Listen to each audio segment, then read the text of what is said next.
¿Cómo están? Muy buenas tardes. Bienvenidos a esta nueva clase sobre argumentación jurídica práctica. Lo que no te enseñan en la carrera o lo que te enseñan a medias, lo vemos en este canal de YouTube precisamente para que tú tengas mejor facilidad para desarrollar algunos temas que pueden ser extremadamente teóricos, pero que hoy vamos a abordar desde el punto de vista totalmente práctico. Pienso que si tú tienes el conocimiento técnico, puedes armar una buena argumentación con la presentación que te voy a enseñar el día de hoy, porque los libros de argumentación pecan de ser extremadamente densos, extremadamente teóricos, abstractos, no llegan a nada prácticamente nunca, aunque sea una persona muy ilustre quien escriba ese libro. Lo cierto es que se dan cursos y cursos. Déjame aquí abajo en los comentarios cuántos cursos, porque hasta se ha puesto de moda, sobre todo ahora con el sistema penal acusatorio y oral, se ha puesto de moda la argumentación y está bien, está perfecto. El gran problema es que, pues, cuánta gente no da cursos y cursos y nadie llega a nada y se dicen cosas abstractas y, pues yo lo que trato de hacer aquí, hoy no te voy a dar tantos temas técnicos, porque dame el tema técnico y armamos la argumentación. Hoy voy a usar ejemplos, pero sin demasiados tecnicismos. Lo que voy a hacer es darte el tema práctico.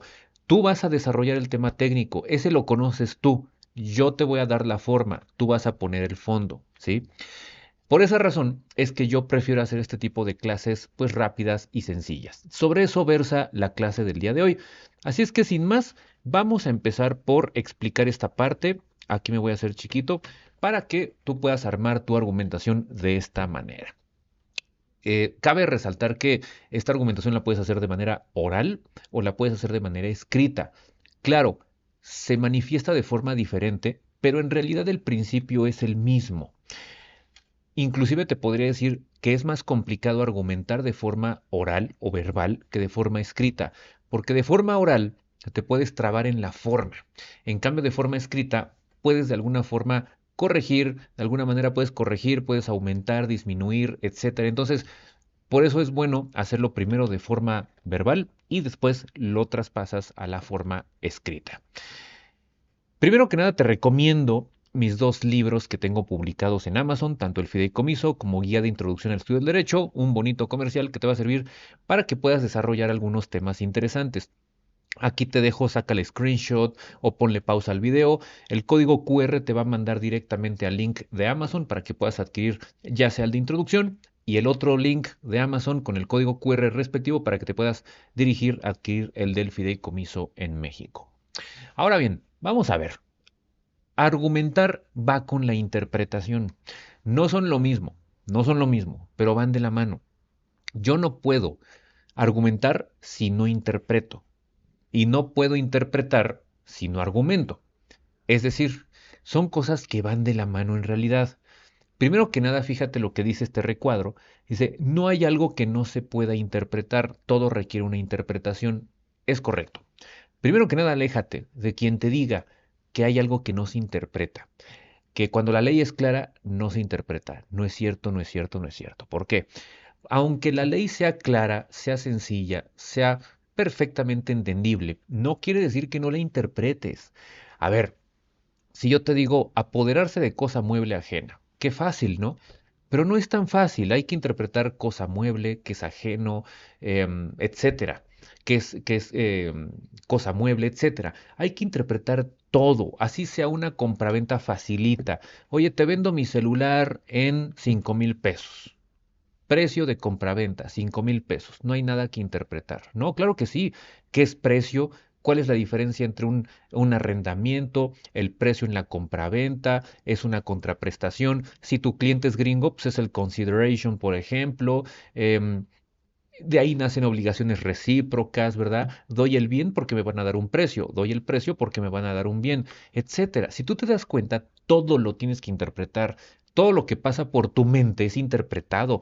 Hasta el café que me estoy tomando es interpretado. ¿Por qué? Porque para mí tiene un significado y entra a mi proceso cognitivo y empiezo a darle un significado a las cosas. Y así también todo con lo que veo, escucho, leo, hasta huelo, todo se interpreta. Entonces, aléjate de aquel que te diga que cuando la ley es clara no se interpreta. Segundo punto, para argumentar es necesario interpretar perdón, para argumentar es necesario interpretar de manera correcta siguiendo las reglas para cada materia concreta. Existe gente que dice, la materia penal no se interpreta, la materia fiscal no se interpreta. No, sí se interpreta. Lo que no se hace es aplicarlo por mayoría de razón, por minoría de razón, por analogía. Tú no puedes establecer contribuciones o delitos por analogía o mayoría de razón, por ejemplo. Esto es aplicación de la norma, no interpretación. Porque, por ejemplo, si yo te digo, oye, este, apoderarse de cosa mueble ajena es un robo. Bueno, interpreto lo que es cosa, lo que es mueble, lo que es ajeno, lo que es apoderarse, pero una vez que esté interpretado y se acredite conforme a los hechos y todo, aplico el delito específicamente establecido con la tipicidad debida en el Código Penal. Estoy aplicando de forma estricta, pero eso no quiere decir que no interprete.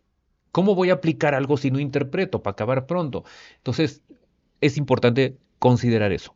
Lo tercero que está aquí es que la argumentación se presenta o no, se presenta, perdón, no solo en el litigio, sino en cualquier momento y ámbito del derecho. Hay gente que toma cursos de argumentación pensando inocentemente que nada más es para la fiscalía y el juez, ¿no? Cuando hago mi demanda. Pues fíjate que no, porque para haber llegado a una demanda, para haber llegado a una instancia judicial, necesitaste haber argumentado desde antes. Si no, ¿cómo pudiste haber llegado a la conclusión de tener que demandar? ¿Cómo pudiste haber llegado a la conclusión de tener que no negociar, por ejemplo? Entonces, tú no puedes llegar a un procedimiento ante autoridades, la que sea, o administrativa, judicial, etcétera, si no interpretaste algo, si no argumentaste algo. Y obviamente que esto no significa que necesariamente vas a llegar al punto de litigio, ya sea jurisdiccional, judicial o no judicial. En ese sentido, arbitraje, etcétera. En ese sentido, entonces, la argumentación te sirve para negociar con un cliente, para negociar con su contraparte. Y no en el litigio, o sea, contraparte me refiero con el vendedor, con el comprador, para negociar con los fideicomisarios, para negociar, por ejemplo, un factoraje financiero, para negociar una cesión de cartera, para negociar en sector bancario, por ejemplo, para negociar una mediación, una transacción, etcétera. O sea, de hecho yo te diría que el derecho es mucho más amplio fuera del litigio que dentro del litigio. Entonces, la tercera premisa es que la argumentación, yo te diría que incluso tiene más valor cuando previene un conflicto que en el litigio resolutivo de controversias, ¿no? A ese grado te lo puedo yo decir. Ahora bien, herramientas prácticas. Vamos a ver. Primero, vamos a armar la argumentación por partes, casi como si fuera una especie de silogismo. Para introducción de ideas, vas a utilizar este tipo de frases y cualquier otra parecida que tú puedas encontrar o redactar o generar, ¿no? En relación con, en el ámbito de, considerando, con respecto a. Esto lo que te muestra, lo que te da a entender es que vas a comenzar a explicar algo, vas a introducir a tu audiencia y tu audiencia es tú, la persona que te está escuchando, o las personas que te están escuchando, quien va a leer tu documento, quien está sentado frente a ti, cualquier persona, pueden ser uno o pueden ser cinco, seis, siete personas, las que sean, ¿sí? Empiezo diciendo, en relación con, en el ámbito de, considerando lo anterior, considerando este punto, considerando que esto es así, con respecto a, etcétera. Estas son frases introductorias. Fíjate cómo em, puedes leer cientos de libros de argumentación y muy pocos te dicen, bueno, ok, ahora dime cómo lo hago. Nadie te lo dice. Ahora te voy a poner un ejemplo. Con respecto a la materia que nos ocupa, que es la materia constitucional, cabe destacar que, y punto, hasta ahí vamos a dejar ahorita. Si tú te das cuenta, elegí una de las frases introductorias de ideas que dice con respecto a la materia, con respecto a este asunto, con respecto a este tópico, en fin, esto ya depende de ti. Por eso al principio yo te dije, tú pones el tema técnico y yo solamente te doy ejemplos de cómo utilizarlo en términos de forma. En ese sentido, mira aquí en el ejemplo cómo estoy utilizando el argumento o la frase introductoria con respecto a la materia que nos ocupa. Siguiente paso. para explicación y desarrollo. Aquí vamos a utilizar frases como, por ejemplo, en este contexto, cabe destacar que, a este respecto, por otro lado, adicionalmente, asimismo. Entonces, en este sentido, cabe resaltar lo siguiente. Cuando yo, pues aquí acabo de utilizar uno de estos, porque precisamente estoy desarrollando este tema, ¿no? Ya iniciamos con introducción. Ahora, ya después de que di mi introducción al tema, eh, requiera el tiempo que deba requerir, de forma sensata, me voy a la explicación y desarrollo. Ya lo anuncié. Ahora bien, en este contexto y me suelto a desarrollar el tema. O bien, cabe destacar lo siguiente, y me suelto. A este respecto que ya anuncié, y me suelto. Por otro lado, y me empiezo a soltar con el tema a exponer. Y así, con cualquiera de los que estás viendo en la pantalla. Vámonos al ejemplo. Siguiendo con el ejemplo anterior, con respecto a la materia que nos ocupa, que es la materia constitucional, cabe destacar que la materia de derechos humanos resulta trascendental para la interpretación de las normas fundamentales. Y ahora viene la segunda. Ya di la introducción, ahora la conecto con esta frase en el desarrollo. En este contexto, y me suelto, es importante considerar que los derechos humanos de fuente internacional tienen rango constitucional, según se desprende del contenido del artículo primero de nuestro ordenamiento supremo. Si tú te fijas, ya tengo en esta parte introducción y tengo ahora, en este contexto, con esa frase, voy a dar el desarrollo. Tengo dos párrafos, obviamente esto es un pequeño ejemplo, ¿verdad? Esto puede ser muy amplio, puedes utilizar varias frases introductorias en varios párrafos, pueden ser más líneas, más oraciones, ¿no? Esto es un ejemplo chiquito para este video. Igual con el párrafo de abajo, el desarrollo pues, pueden ser páginas y páginas, ¿no? Pero yo te lo hago nada más así, de forma ilustrativa, para que tú te des una idea de cómo estructurar tus ideas. Entonces, fíjate, ya tenemos introducción y desarrollo. Ahora, por ejemplo, aquí tenemos conclusión y resumen. Puedes utilizar las frases para sacar tus conclusiones después de tus premisas. Ahora vas a decir, en resumen, para concluir, en última instancia, en términos generales, como se ha observado. Ya después de que me dijiste de qué vamos a hablar, ya lo desarrollaste, ahora me vas a dar tus conclusiones. Ejemplo. Y vamos a ver. Vamos a agregar el párrafo que dice, en términos generales. Podemos con ello afirmar que ello es lo que constituye el bloque de constitucionalidad, que incluye a los derechos de fuente nacional. ¿Qué estoy diciendo aquí? Si tú te fijas, primero anuncié el tema. ¿De qué íbamos a hablar? Bueno, íbamos a hablar de derecho de materia constitucional, puntualmente el asunto relativo a los derechos humanos. Después, desarrollo el tema diciendo, bueno, sí, fíjate que tienen rango internacional y que su fundamento es el artículo primero constitucional, de lo que ya te hablé arriba, de lo que ya te anuncié arriba, que era el tema de derecho constitucional enfocado en derechos humanos. Y concluyo diciendo, si tú te fijas en términos generales, esto constituye el bloque de constitucionalidad. Mi resumen es, esto es a lo que denominamos auténticamente el bloque de constitucionalidad y reafirmo que incluye a los derechos humanos de fuente nacional. Entonces, el lector sabe que hablas con el bloque de constitucionalidad de derechos de fuente internacional y de fuente nacional. Y ya dijiste en tu desarrollo que está en el primero constitucional. Entonces, fíjate el orden lógico de las ideas. Precisamente aquí repetí una palabra que no debía haberlo hecho, ello y ello. Bueno, ahí cámbiale. Esto lo hice por error. Pero bueno, así queda. Ahora, ya tenemos introducción, desarrollo y conclusión de forma sencilla. Ahora, ¿cómo puedo dar una opinión si se me permite, si se me autoriza? Yo puedo expresar una opinión, sí, pero evita decir, según yo, o yo entendí esto, o yo entiendo esto. No, di algo más formal, más elaborado. Por ejemplo, en mi opinión, desde mi punto de vista, estoy de acuerdo comparto la perspectiva de lo anterior, coincido en estos términos, coincido en estos puntos. Estas frases te van a servir. Evita a toda costa decir, en mi humilde opinión, o sea, en un terreno formal, no uses esa frase odiosa de, en mi humilde opinión. O sea, que hay opiniones soberbias, Hay opiniones sencillas, hay opiniones humildes, y si no es humilde, entonces ¿por qué la dices? Entonces evítate ese tipo de calificativos, se oyen mal, se oyen falsos, no los utilices porque ya está fuera de contexto utilizar ese tipo de frasecitas, ¿sí? Y cualquier otra parecida. También evita, por ejemplo, decir, hay gente que se quiere ver como muy humilde diciendo, en mi muy sencilla, humilde opinión, si se me permite expresar mi opinión, pues considero así como que con miedo, olvídate de eso. Mejor di algo formal y nadie te lo va a objetar. Por último, comparto la perspectiva anteriormente citada o anteriormente vertida en estos términos, pero no comparto el punto de vista citado en este párrafo, por ejemplo. Fíjate qué diferente se escucha a eso de, en mi humilde opinión, olvídate de eso. Ahora, también enfócate en el argumento, no en la persona. Eh, yo voy a estar de acuerdo o no, voy a decir que algo considero que es correcto, algo con lo que comparto opinión, algo con lo que coincido formalmente, pero no con la persona, sino con su argumento. Comparto la perspectiva de los derechos humanos de fuente internacional, pero no se valdría decir, no comparto lo que usted dice.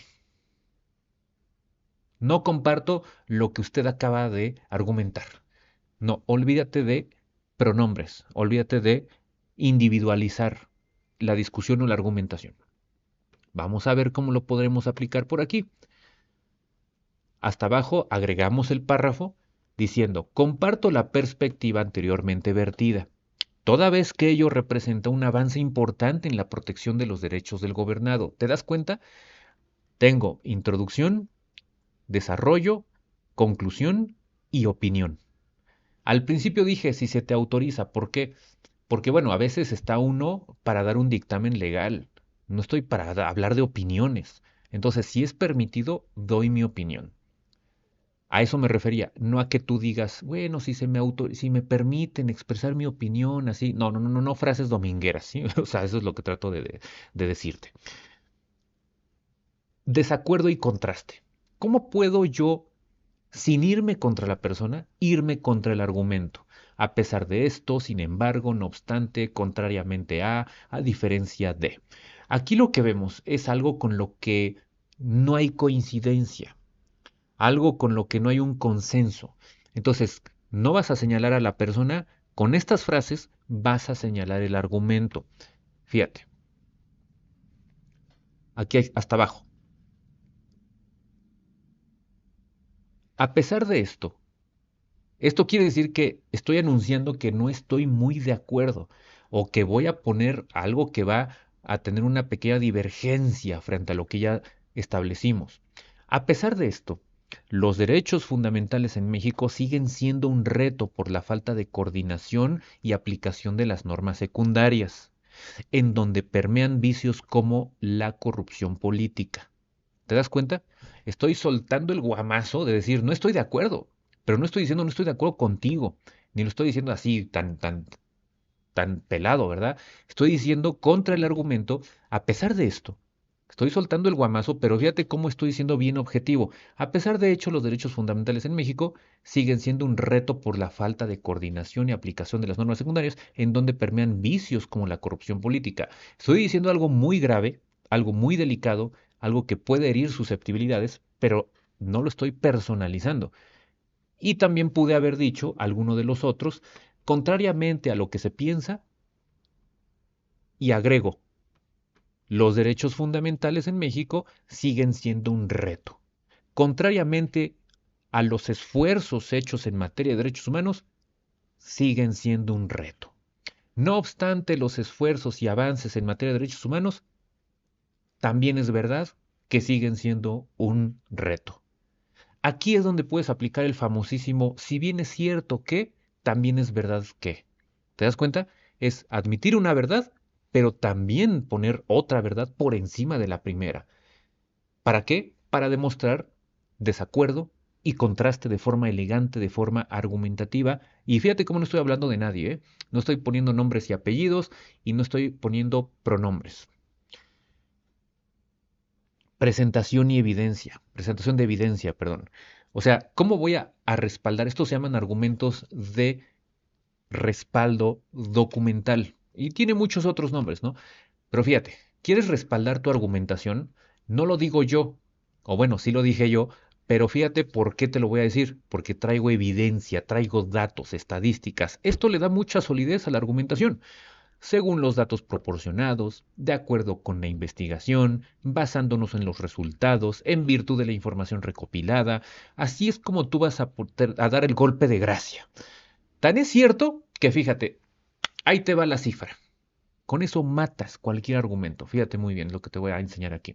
Como ejemplo, obviamente, ¿no? Como respaldo de lo anterior, y según datos proporcionados por la Comisión Interamericana de Derechos Humanos, órgano autónomo de la DEA, de la OEA, perdón, encargado de la promoción y protección de las garantías fundamentales en el continente americano, entre 2019 y 2021, un total de 1.661 denuncias fueron presentadas por mexicanos, frente a las 364 que se registraron en los primeros 3 años del gobierno de Peña Nieto. Aquí yo estoy manifestando y documentando un estudio por un organismo internacional. No lo digo yo, lo dice un órgano legitimado con autoridad moral, institucional. Me estoy viendo totalmente objetivo. O sea, yo pienso esto, pero fíjate, porque arriba dije, a pesar de esto, yo estuve en desacuerdo. Pero fíjate cómo no es según yo. Según lo yo digo, yo creo. No, es con base, con respaldo de lo anterior, según datos proporcionados, de acuerdo con este estudio, resulta que las denuncias en materias de derechos humanos por violaciones a los mismos se han incrementado del 19 al 21. Y aquí puedes sacar un porcentaje. Creo que esto representa como un 400% de incremento y podrías rematar diciendo lo anterior representa un aumento de más o menos un 400 o de aproximadamente 400% de denuncias en materia de derechos humanos. Lo que demuestra mi punto de que hay falta de coordinación política, de que hay corrupción, de que todavía hay un gran reto en derechos humanos en México. ¿Te das cuenta? Qué fácil es. Es cuestión de ordenar todo. Ya tenemos aquí en resumen introducción, desarrollo, conclusión, opinión, divergencia y respaldo documental. Con esto, créeme, no hay forma, no hay manera de que alguien te objete algo. Con esto te acabo de ahorrar libros y libros y libros de argumentación que no llegan y con el respeto que merece toda la literatura jurídica, la verdad es que pues no llegan a nada. Y con esto lo que trato de hacer es facilitarte las cosas. Ahora, lo que vimos aquí no lo es todo, evidentemente. Lo que vimos aquí es apenas una pequeña parte. Es apenas una pequeña parte de lo que tienes que saber. Pero con esto estoy seguro que ya estás prácticamente del otro lado. ¿Por qué? Porque quizá tú tengas un caso de derecho administrativo, uno de derecho penal, uno de derecho fiscal, uno de derecho mercantil. No sé, el tema técnico ya me lo vas a dar tú. Ya lo tienes tú. Esto es un tema de forma, ¿sí? Por eso luego me dicen, oye, pero ¿cómo lo aplico al derecho fiscal? Dame el caso, dame los hechos y lo podemos pensar. ¿Sí me explico? Es decir, este video no es para que tú resuelvas tu caso. Son los pasos, ese es el manual de instrucciones, no es el manejo del caso concreto, ¿sí? Porque pues no puedo saber cuál es tu caso, ¿verdad? Entonces, bueno, espero que esto te haya servido, déjame tus comentarios aquí si fue de tu utilidad y ahí tienes los libros, ¿verdad? Que están a la venta en Amazon y nos vemos hasta una nueva transmisión. Cuídense mucho y hasta pronto.